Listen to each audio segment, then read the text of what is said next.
All right. Mike, we good? All right. What's going on, good people? How y'all doing? This is the Doc Swag Show. This is Bar Talk. And I'm in the building.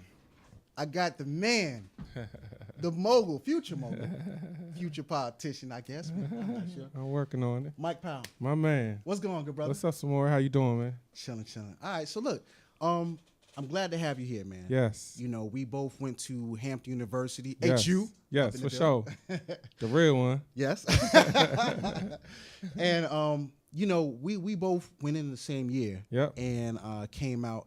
And over time, you see people progress. Yeah. You know, they have different fields, professions, careers, just different endeavors in life.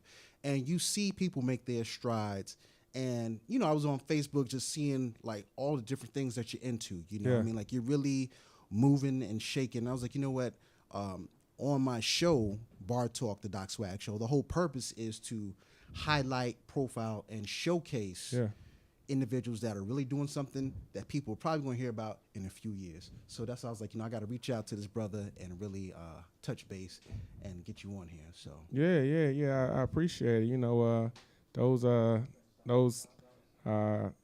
moments at the gym weren't just a coincidence. Right, You know, right. it was a destiny. So definitely, you know, definitely needed to connect and have this LA conversation Fitness. and.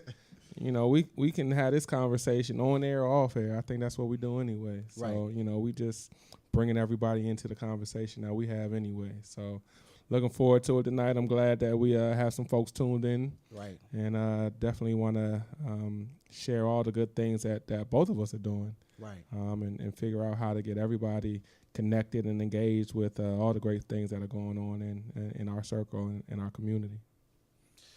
All right. So everybody, you see the man. He's got the Washington fitted. He got the Hampton University alumni sweater on. He's repping real good. And I'm on Georgia Ave with the Hampton alumni sweatshirt too. So I'm literally right across from Howard I'm University. catching a lot of flack tonight. But he's all in good keeping. So let's jump into it, man. Yep. You know, I want to get people to know who you are. Yeah. And what you do. Can you just give people a little background about, you know, where you're from, you know, what you do? Yeah, so, you know, grew up in this area, grew up in PG County, Prince George's County, I guess is what we have to call it now, and went to Hampton, graduated in 2000 and returned home and have just been involved in a lot of different things since I've graduated from Hampton. You know, what most people know me for is Lifting As We Climb, which is a nonprofit foundation that me and some of my classmates founded back in 2003. You know, my brothers Siraj and Samir and Kurt Blackwell and Caesar Nettles and Ed Fisher, you know, we all came together back in 2003 and decided that we wanted to put together really was a vehicle that allowed people to give back to the community. You know, at that time we were still, you know, relatively young, just getting into our careers, and we knew that giving back to the community was something that was important. We knew that we were here as a result of people giving back to us, and we wanted to create that opportunity and that vehicle for other people to do it, so that they weren't saying, well, I want to give back, but I don't know how. Right. You know, I know it's important, but I'm too busy, or I'm, you know, trying to start my career, or I'm starting my family, or I have, you know, all these other obligations. So we said, if we could just start it, right, and we can create the vehicle and create the environment, and they come, you know, it would work. And so that's what we did. And so we've been doing that, you know, almost over a decade. Yeah, almost over a decade now. Definitely over a decade. Yeah, and it's been really a tremendous opportunity for all of us in terms of growth and giving back to the community, in terms of learning how to be an entrepreneur, in terms of you know, running the business with your friends, in terms of mentoring, and then developing programs that are beneficial for people who are just trying to grow and advance in their lives and their careers. And so, you know, what we did was created a program that allowed young people to really learn some skills, learn how to become viable citizens, but also learn some skills that can help them become marketable people to enter the job force. Right. So, that's what most people kind of know me for. What really got us going was having a lot of fundraising parties. Right. and so, whether it was inauguration for Obama the first time, or parties at homecoming, or the Hampton Howard game. Right. We like to think we coined the term "party with a purpose." You hear that a lot now, and I didn't hear it before we used to say it. But that was really what we were doing was having events to showcase our programs, but also raise money for our programs with our mentoring programs, our football academies, our Saturday schools, our adopt a family programs. We wanted to raise money for it, and that's what we did. And so that's what folks know me for. And then since then, I've kind of broadened out into doing work as a professional development consultant, running a small business with my family, with my dad and my cousins and my nephews. Well, he's really not my nephew, but it feels like it. And expanding our footprint into the federal sector and the local government sector, where we're really doing the same thing that we did with our young men, but we're doing it for a different audience. Can I pause you for a second? Sure. I want to put a pin right there. Yeah. The government sector. Yeah. Now, in case, you guys don't know, but when I have a guest on the show, I usually do like a little pre-show interview where we kind of just talk and stuff. So Mike and I, we went to Busboys and Poets in Hyattsville, and we really just chopped it up real good just to have a meeting of the minds, and it was a very good dialogue. We had very good discourse, and you were telling me how at one point you were in your career and you kind of saw how the process of contracts and things like that actually occurred. Yep. And the process of it. Yep. And then something kind of went off. It was like an epiphany where you're like, you know what? I can possibly use this expertise, this education, this training to actually propel myself into my own arena. Sure. Can you speak on that? Yeah, so, we had a family business. So I've been around this business all my life. But I wasn't always sure that this is what I wanted to do. I mean, being an entrepreneur is just a full-time commitment. I mean, it takes, your blood, sweat, and tears, literally. And it wasn't something that I knew that I wanted to do right away. I always felt like I had to go when the time was right. But I never knew when the time was going to be right. But I always said, time's never right. But I was working at the Department of Education, and I was a COTAR, which means I was a contract officer representative, which means the vendors that we work with, the contractors, the Booz Allen Hamiltons, the Deloittes, they ran all their contracts through me. Yeah. So I was getting their invoices, and I was making sure they were getting paid. And I was looking at their invoices and looking at what I was getting paid, and looking at their invoices and looking at what I was getting paid. And I'm saying, man, they getting paid 2 and 3 times what I'm getting paid to do the exact same thing. So, I said, this is, it's not that hard. They're not doing anything that I can't do. It's just a matter of having the confidence to do it. And, fortunately, I already had the infrastructure to do it. With my dad having a company and we having a family business for so long, it was just making a decision to make that jump and join him. So, I had the foundation of working with Lifting As We Climb and the entrepreneurial mindset and knowing how to hustle and knowing how to go after grants and create programs that were attractive and do marketing and do recruiting. So now it was just a matter of doing that in a different type of business. And so, I made the jump in 2009, and it's been tough. It's been a lot of challenges. Family businesses are always going to be tough. Oh, yeah. Working with the government has been very tough in the past few years with the government shutdown, budget cuts, all that stuff. Right. But, we've hung in there and, starting to see the light at the end of the tunnel. And, hopefully it's not a train coming, but, it feels like things are starting to happen. But I definitely understand now the saying that it takes 10 years to become an overnight success. Because I'm starting to feel the impact of things that I did 7 and 8 years ago. Right. And people are reaching out to me now, and I'm like, man, where have you been? I'm not saying anything different. I'm the same person. I'm still hungry. Like, I needed you. Right. But that's just kind of the way the game goes. And I think there's something to be said for time and consistency. Yes. And so I think that people have seen the consistency over time that I've tried to have with my business and with my work in the community and serving different populations. And people are starting to wonder, well, what can I do and to help serve them and help them improve? So it feels good. A lot of damn work. I was just telling you, Ain't nothing wrong with work. I had a long week this week. I was following this brother on Facebook. I was like, man, this guy. I mean, like, I think I hustle. You hustle hard, brother. You hustle hard. It's definitely a hustle. A lot of long hours, late nights and early mornings. But it's nothing like working for yourself. That's work. And it's nothing like having family and people who are close to you that have your back. And they push you hard, but at the end of the day they're supporting you and they want the best for you, which you can't always say for everybody. So we talk about hard work, we talk about family. I'm listening to you give your spiel on how you progress. Yeah.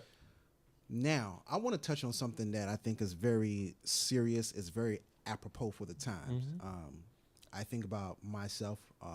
I lost my father at the age of 6.5. Yeah.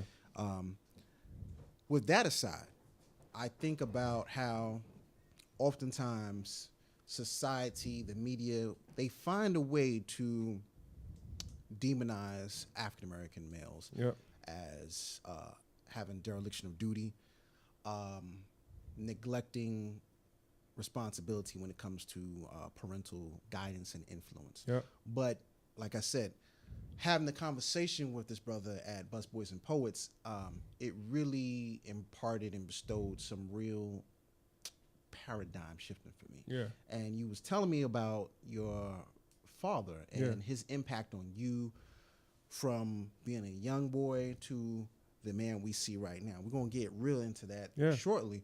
But can you just tell some people about your dad, his influence, what he does, and just that whole gumbo of things. Yeah. It's definitely a gumbo. So, before I even, say that I can definitely say that I was fortunate to have two parents in my life who both cared for me, who both nurtured me, who both supported me, my mom and my dad. And I think, as a man, my dad definitely, put his hands around me and he pushed me in a different way that my mom pushed me. My mom cared for me and she did the nurturing and my dad cracked the whip. Right. So, throughout my life, whether it was in school, whether it was in church, whether it was on the basketball court, baseball field, right. My dad was always pushing me to be better. Right. Never let me rest with just being okay. And even to this day, it doesn't matter how many people I touch, how great a job I think I do with, the work that I'm doing now. He's always going to, poke holes and tell me where I could do better. I could I could come home with all A's on my report card and one B plus. Right. And he said, "Why did you get a B plus?" I'm like, "What you mean? Right. You don't see all these A's?" Right. But that's just kind of what he did. Yeah. And so, I've been fortunate to have a relationship with him for all my life, where he's been my coach, he's been my cheerleader, he's been my advocate, he's been my consultant, and so it's a real blessing to have that. It's also real interesting now that I work for him because he prepared me all of my life to become independent and not have to rely on him. And now he's my boss. But that's good though. Yeah. That's family business. Yeah. If you look at the Kennedys. Sure. If you look at much of what you see out here when we talk about control of society, Yeah. Rule, when we talk about historical and generational wealth, you see how businessmen, and the History Channel has a series called The Men Who Built America. Okay. And so they talk about the Carnegies, Yeah. the Fords, Yeah. J.P. Rockefellers. Morgan, Rockefeller. Yeah. You know what I'm saying? Yeah. You see how family business, Right. we hand it down generation by generation. And these same family last names, these surnames, they are still prevalent today. You know what I'm saying? So that's awesome that your father's even doing that. Yeah. Let us know what your father does and what you do with him. Yeah. So, we have a consulting company where we strive to help individuals, teams, and organizations become more effective in the thing that they're trying to accomplish. Mm-hmm. We don't necessarily know every business. I mean, I don't know anything about cybersecurity. Mm-hmm. But if a cybersecurity company called me and said that they needed some help, I can guarantee that we can help them become more effective. Right. I don't know anything about running a radio show, right? But if a radio program called me, I'm sure I could help them become more effective. One of the things that we really believe in is that it's through relationships where teams and organizations can really reach that point where they can be the most effective. And at the individual level, it's a point where you have to feel good about yourself, where you can have positive self-esteem and you can begin to pull back the layers of the onion to help you understand about the choices you make and the decisions that got you to the point. And when you begin to take ownership of those things, you can then have power to make different choices. And so what we try to do is help people understand, the choices that you make as an individual and the choices that you make as teams and organizations that connect to the relationships that can help you or hinder you from reaching your goals. So, we believe it doesn't matter how much technology you have, how much money you have, how smart the people are. Like, if your relationships aren't clean, if people can't communicate, if people don't feel good about themselves, if people can't work together, if people can't work through conflict, if people can't manage diversity, it's just not going to work. Right. You may be able to get the good, but you're going to have a hard time getting the great. And so what we try to do is help teams and people become great. What you said is something that I kind of always harp on myself as a self-refinement, because we should always be trying to refine ourselves and be more productive and efficient. And two things that I always have to remind myself, because, we are constantly aging as time ticks. Society is constantly moving and evolving. And I always say to myself, Smorey, increase your competence and increase your confidence. That's right. Competence and confidence will change everything for you. So that's one thing I know. Now, the other thing is the efficiency of what you. When we had the conversation at Busboys, I was like, it sounds like you guys really know how to tailor, streamline, and make processes a lot more efficient. In what people do in business and even in relationships. With that, I want to ask you another question. Yeah. All right. So now you grew up in the D.C., Maryland area, right? And we're now in 2016. We are progressing. We're moving towards 2020, right? How would you use the skills, the trade, what you learn, what you practice day in, day out? How would you use that to improve or just uplift the African-American community? Yeah, it's tough. I think historically we've just, just have so many layers of stuff. That, we deal with every single day that it's really no simple answer. It's very complex, right? No simple solution. But, for me, when I teach leadership, one of the fundamentals of leadership is self-awareness. If you don't know yourself, if you don't know your strengths, your weaknesses, you don't know what turns you on and what turns you off, if you don't understand the impact you make in an environment and why people react to you in a certain kind of way, you're going to have a difficult time to be effective.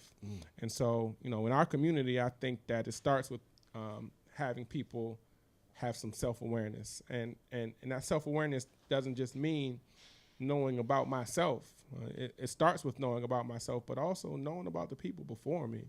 Knowing about where I came from, know about the people who came before me, and understanding this rich history that I bring with me that helps me get to this point right now. Right. And not to say that I'm married to all those things, but to be aware of it, because that's a part of what makes us who we are. Heritage and legacy. It's a huge part of it. And so, I may not like it, I may not appreciate it, but I want to be aware of it because that helps color who I am. And so, the first part is just helping people tap into that awareness of themselves. Me and my buddies always talk about having knowledge of self.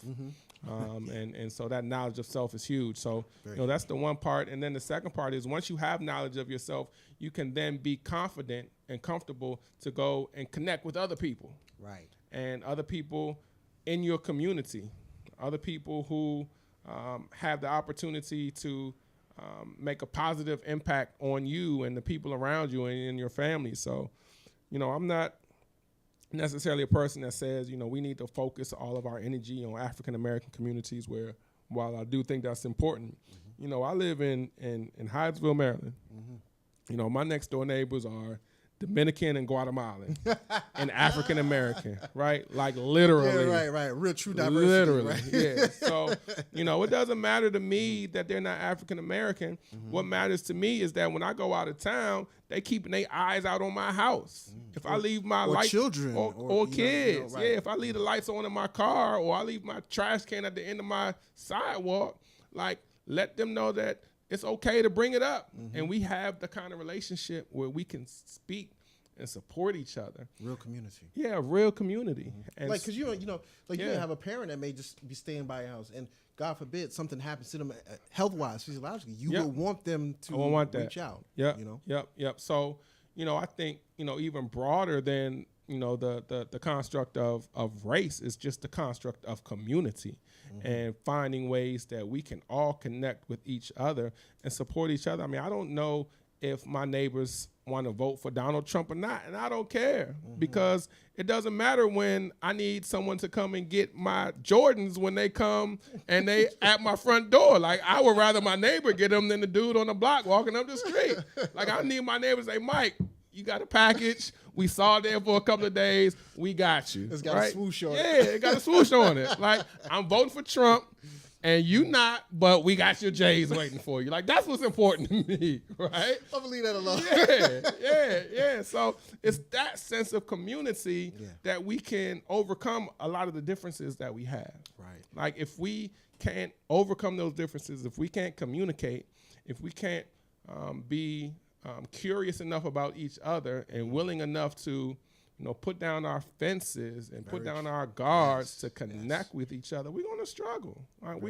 And I think what's happening in society now is that we're just putting up more and more things that keep us apart. Right. And so you would kind of come and try and find a way to, how can I say it, take the gloves off and lower the guard. Yeah. And look, you know what? I'm not your enemy. Sure. I am your ally. Yep. I'm your comrade. Yep. I'm your fellow soldier. Yeah. I'm your neighbor. I am your brother. You know what I'm saying? Listen, at the end of the day, regardless of the color of your skin, regardless of how much money you have, regardless of who you vote for, we still want the same basic things. Right. We want safety. Yes. We want opportunities. We want our family to be secure. And, how that shows up may be different, but fundamentally we all have the same needs. Right. And so that you pursue it in a different way than I pursue it, that's okay. But if you know that as long as you're able to get what you want and I'm able to get what I want, and we can still work together. We don't have to go out to happy hour together. We don't got to watch the game together. Right. We don't have to, watch each other's kids and babysitting, do all that stuff, but just know that we are supportive of each other to the extent that we're comfortable. I'm okay with that. Right. Because I know that I'm going to have my people that's really going to hold me down. Right. My people that's really going to, I'm not worried about that. Right. You know, they already got my back. Right. You know, so I want to make sure those other people who I'm not sure about, we can still connect. And we can still have a conversation, and we can still be cool and manage the differences in a way that keeps us connected in a bigger way than just seeing each other and saying, hey. So that's African Americans, so it sounds like you're saying African Americans need to find a common ground. Sure. We need to find a common ground where we have a vested interest where, your concern is my concern, or I will try to find something that in the greater grand scheme of things, I know whether it's health or, you have children and we need to make sure that, children, they can't really provide for themselves. Yep. So that your children are okay. Finding that common ground where I can facilitate some type of bond and making sure that you're not struggling. And reciprocally, you're making sure that I'm not struggling. Yeah. I think that's like, for African American, I think that's the big thing. And removing the ego. Yeah. And I'm gonna leave it right there. Yeah. I see a vision. I definitely do. Yeah, I mean it's not everybody agrees with this community mindset, outside of race. But we've been conditioned. Yeah. As I listened to Joe Madison on Sirius XM. Yeah. He has the slogan where he says, "We have been culturally conditioned." Yep.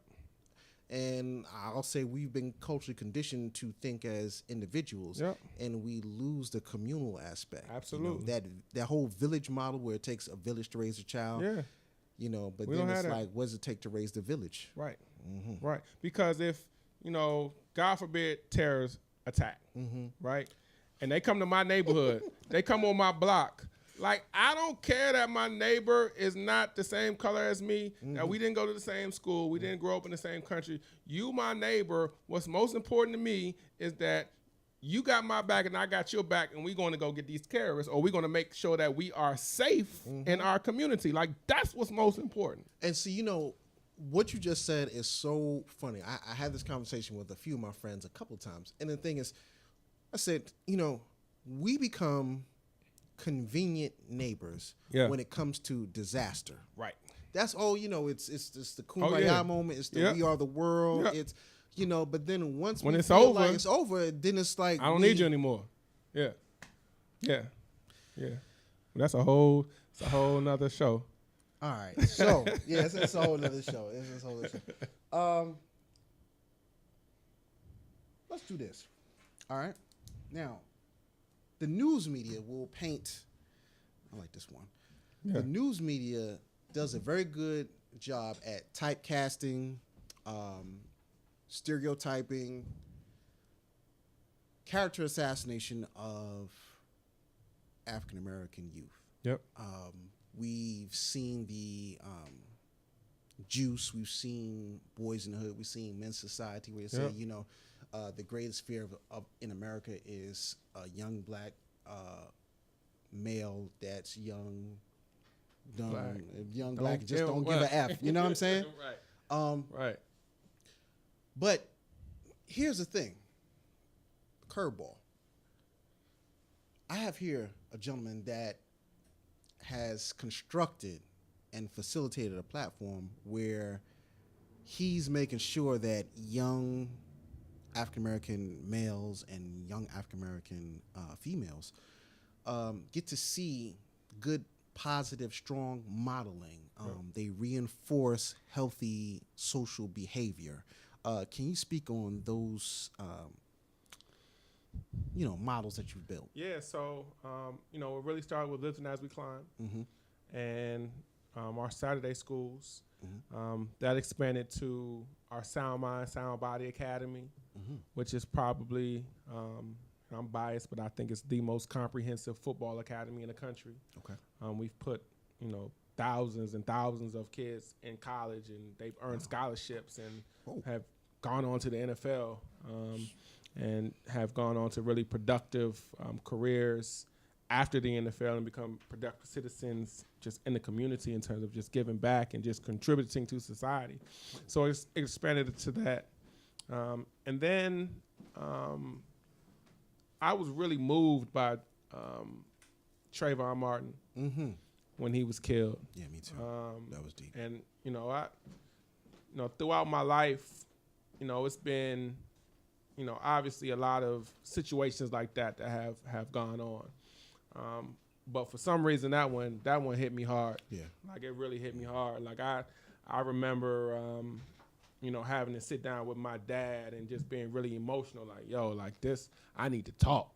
Right. Like I just need to talk. And the thing that really struck me about that situation was that, not, having been there, but understanding the mentality of a young black man in a confrontation with a white man and the types of decisions that he was up against. Right.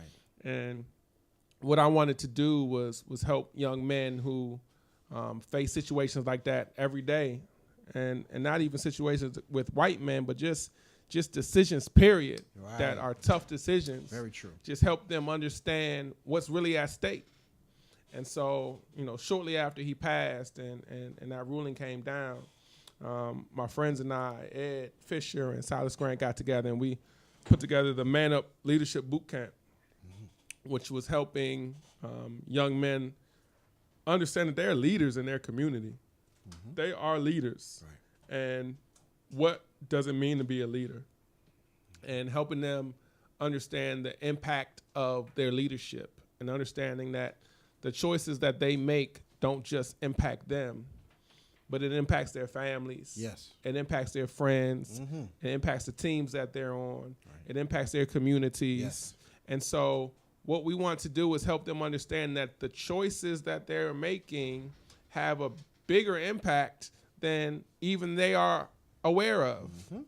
And so we want to help them get in touch with something bigger than what they see on a daily basis, so that when they are faced with those situations and they're faced with a choice, they can reflect back on all these other things that they have identified as being important to them.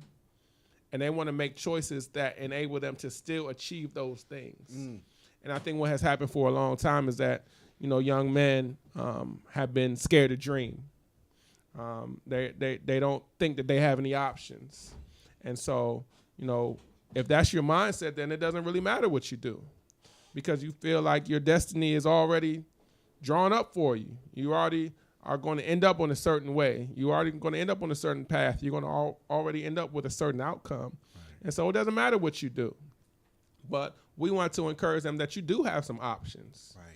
You do have another opportunities. It doesn't just... It's limitless. It's limitless. You can do whatever you want. Yeah. And it's not just what the media says or what the movies say or what the music says, but really anything that you put your mind to, you can achieve, but you have to put the work in. But it also means that you have to make good choices that connect to where you want to go. Right. And so we created a program, with me being a leadership consultant and creating programs for adults and organizations, and being exposed to so many adults who say, man, I've never studied leadership before.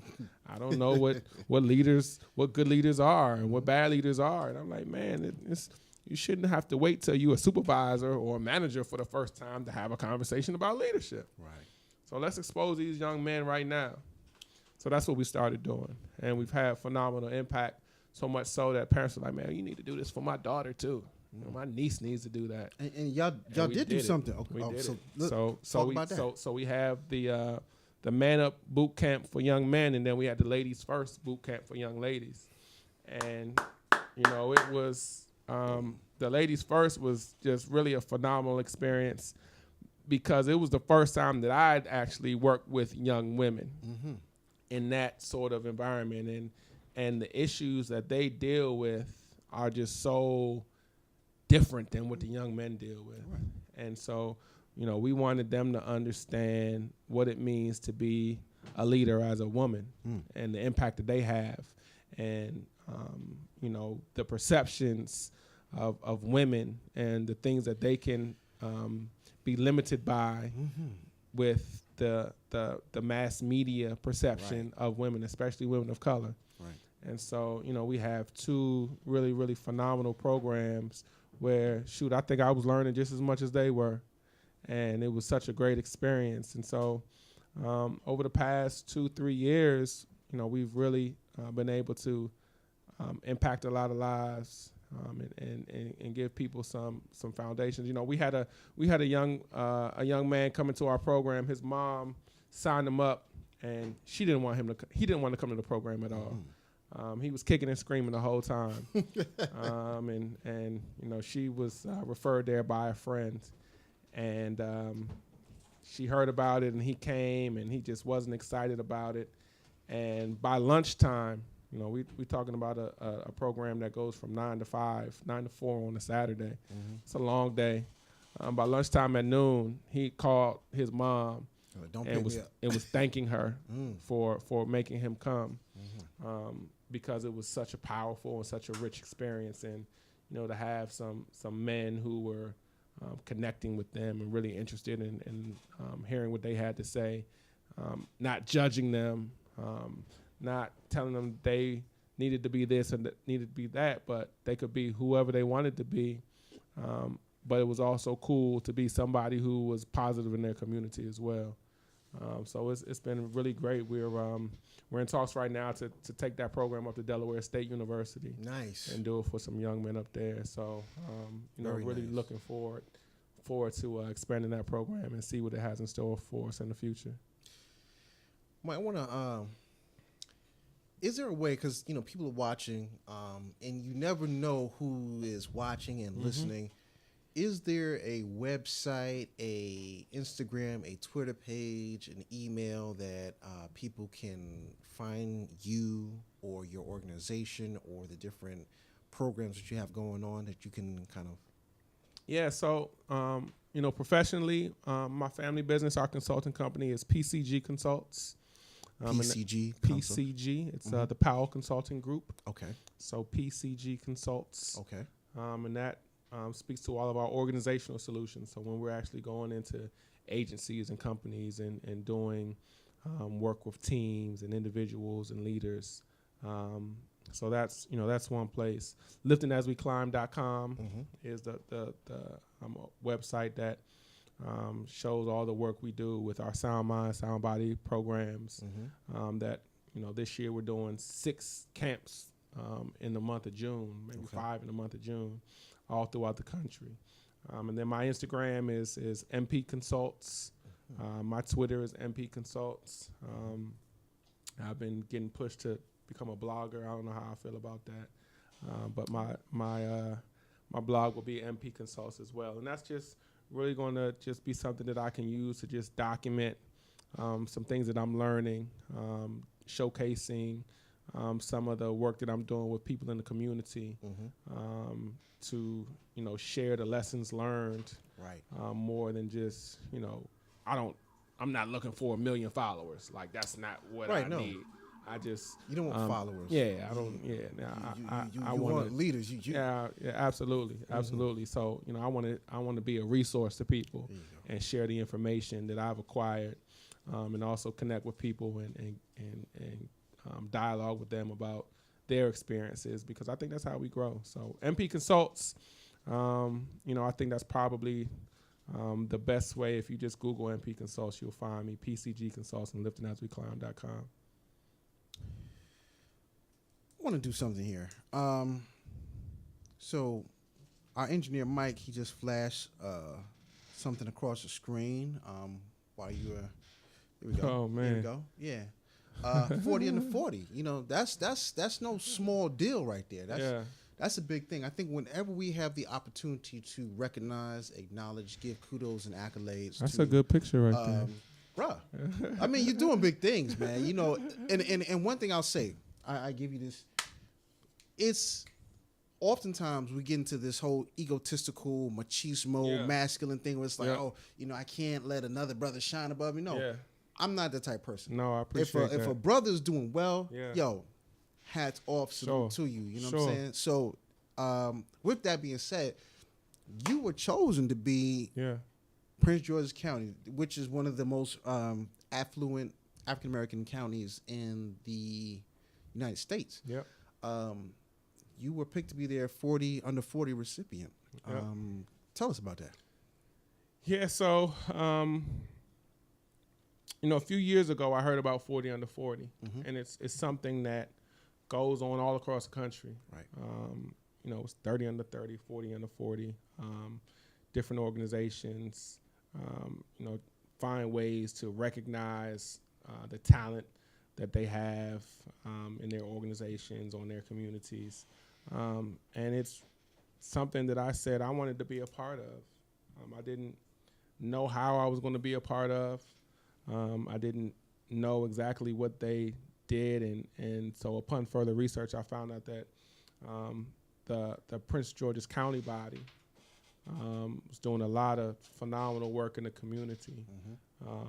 The CEO of the Prince George's County Social Innovation Fund, Tonya Wells, not a native of Prince George's County, but has been here for quite some time, has been really passionate about creating an experience and a brand of Prince George's County that gives people something good to feel good about. Despite the affluence that you spoke of, right? There's also a lot of negative stigma attached to Prince George's County as well. Very true. And so often that negative stigma sticks is the one that sticks. Yes. And so she wanted to create this body that highlights all the positive things that's going on. Right. So Tonya and Mark Lawrence and all these wonderful people who are so connected in the county created this vehicle to do that. And so it's really a great group to be a part of. I'm part of the 5th cohort.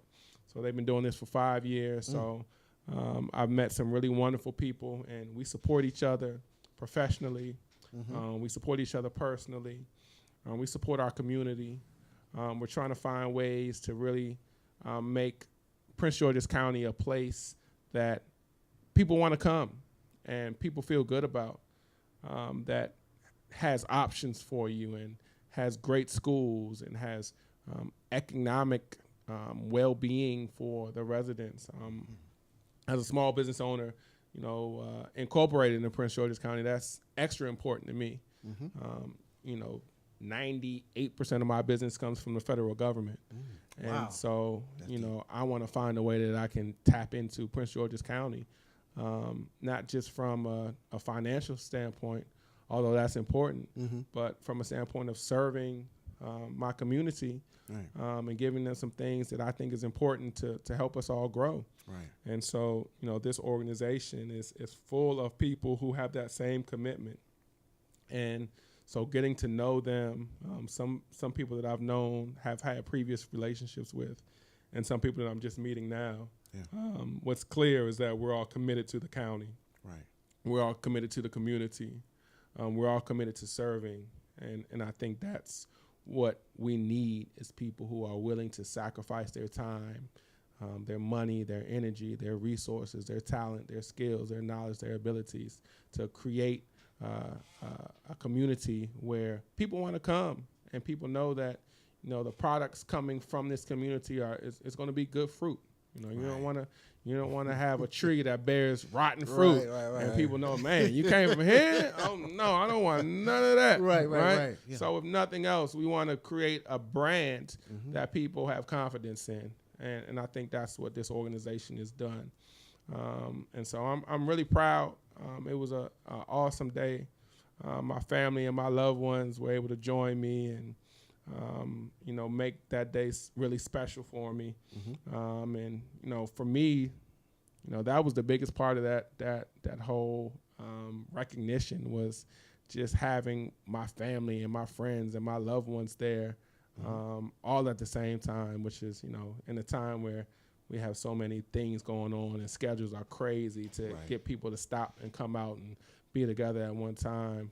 That was really special to me. So looking forward to what it holds in the future. I'm looking forward to connecting with people and continuing to grow and doing good work in the county, and we'll see where that takes me. Dope, brother. Now, this is the question I want to ask you, because I know a lot of people that know you from Hampton, and even myself. I was like, man, I have a very keen eye, and I look at people, I examine people, analyze, formulate my own theories and things. And I was like, this brother has the countenance, the makings of a future politician. Is politics ever seem like something that's... I knew that's where you were going with this. Is this something that's kind of like up your alley in the future? Maybe 5. It's 2016. Yeah. 4 years from now, that's when presidential office done. That'd be 2020. I mean, I'm not saying president, Mike Powell president, but Mike Powell president. But is politics something that seems like you think you may want to, and pursue? I'm interested in serving people. Okay. And politics is something that I've never really been interested in. Mm-hmm. As I've gotten older and have had a lot of friends who've been more involved in politics, it has definitely come on my radar. But, ultimately it's just about finding ways to give back. And if I can leverage a platform that can help me give back even more, that's certainly something that I'm willing to think about and talk about. But I know it's a lot of work. You already spoke about work. Yeah, so we are. And it puts you in a position where you're exposing your family and your friends to a lot of different things. So it's not a decision that I would take lightly. Right. At this point, I'm very focused on my business. Okay. And that's my number one focus. And getting that to a place where it's stabilized and something that has some sustainability. And I think we're getting close. Mm-hmm. And in the next few years, I think that's a question that I'm going to have to explore more, because people like you are always asking me. And it's something that I haven't really asked myself until recently. But, I think it would be certainly a great experience. Mm-hmm. One of my good friends always talks about the dichotomy between experience and experiences. And experiences are just things that you do in your life to help enrich who you are. And that would certainly be an experience that I think would, enrich my life. And, hopefully I can enrich the people's lives around me. I'm never going to say never on that one. Okay. You don't have to divulge everything. You volunteering to run my campaign if you want me to, bro. I believe in you. Well, we can talk about it then. Okay. All right, we can talk about that. Real talk. Yeah, you know sure. I go in, so. I already know. So let me ask you this question.